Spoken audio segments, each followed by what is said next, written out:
Assalamualaikum warahmatullahi wabarakatuh. Perkenalkan, nama saya Abbas, NIM 135, konsentrasi pemasaran. Di sini saya akan menjelaskan tentang perdagangan dan investasi dalam bisnis internasional. Menciptakan tempat-tempat produksi di luar negeri semata-mata untuk memenuhi konsumsi lokal tampaknya merupakan dasar yang semakin rapuh bagi investasi luar negeri. Yang jauh lebih baik adalah kemampuan memanfaatkan sebaik-baiknya keunggulan kompetitif perusahaan dengan menempatkan produksi di mana saja yang paling efisien.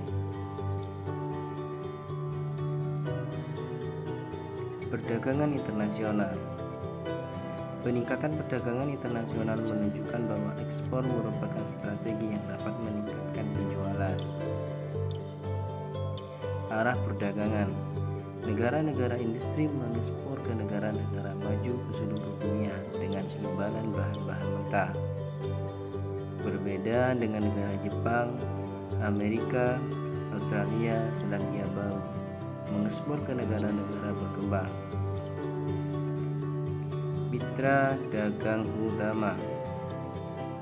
Perhatian pada mitra dagang utama yaitu 1. Iklim bisnis negara mengimpor relatif menguntungkan. 2.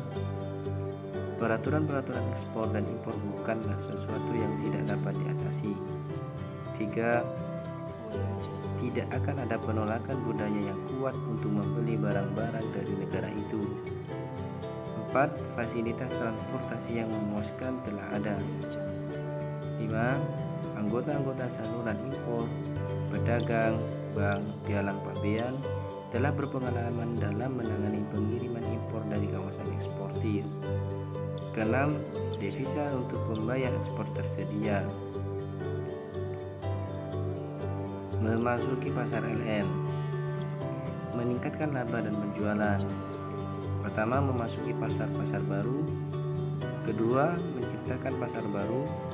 Ketiga, pasar-pasar yang tumbuh dengan cepat. Keempat, komunikasi yang lebih baik. Ekspor.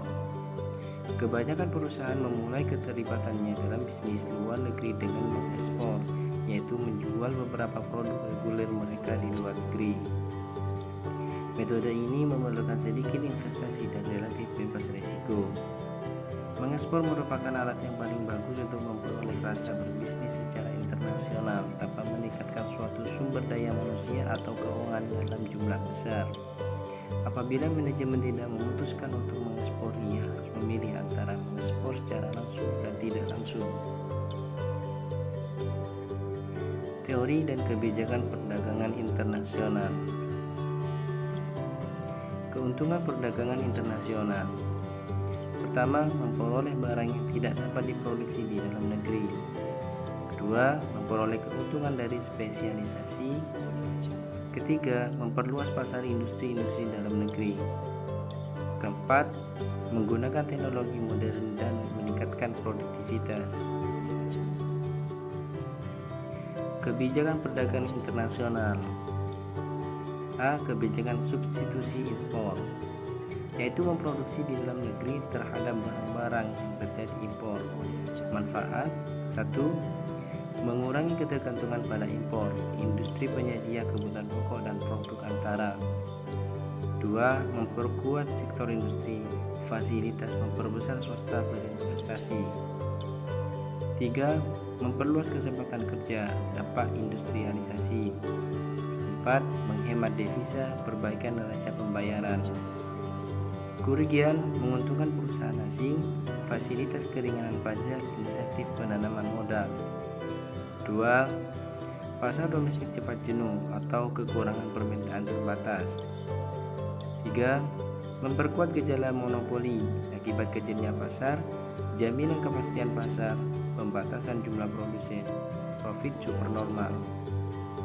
Keempat, ketergantungan yang makin besar pada impor, tidak tersedia industri pendukung. 5. Pemborosan devisa, dampak ketergantungan impor. B. Kebijakan promosi ekspor. yaitu kebijakan di bidang industri yang mengutamakan pengembangan industri untuk para ekspor. Manfaat: 1. Mempertahankan permintaan sektor pertanian terhadap sektor industri. 2. Mendorong produksi massal yang skala ekonominya efisien. 3. Meningkatkan persaingan berdasarkan prestasi perusahaan. 4. Mengatasi dampak kekurangan devisa. Kerugiannya yaitu: 1. Cepat jenuhnya pasar internasional, barang yang diekspor elastisitasnya rendah. 2. Makin kuatnya kebijakan proteksi oleh negara maju sebagai upaya memperoleh dukungan politis. C. Kebijakan proteksi adalah usaha pemerintah untuk membatasi atau mengurangi jumlah barang yang diimpor dari negara lain dengan tujuan untuk mencapai beberapa tujuan tertentu, yaitu mengatasi masalah pengangguran atau dampak efisiensi dan spesialisasi. 2. Mendorong perkembangan industri baru. 3. Untuk mengintensifikasikan perekonomian atau kecukupan pangsa pasar domestik. 4. Menghindari kemerosotan industri tertentu bagi negara maju. 5. Memperbaiki neraca pembayaran ekspor. 6. Menghindari dumping. Bentuk proteksi. 1.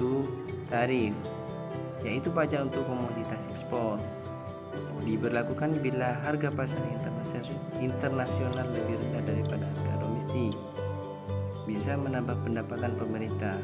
2. Kuota, yaitu kebijakan pembatasan jumlah barang impor yang boleh masuk ke pasar domestik, tidak dapat menambah pendapatan pemerintah. Mungkin hanya itu yang dapat saya jelaskan tentang perdagangan internasional.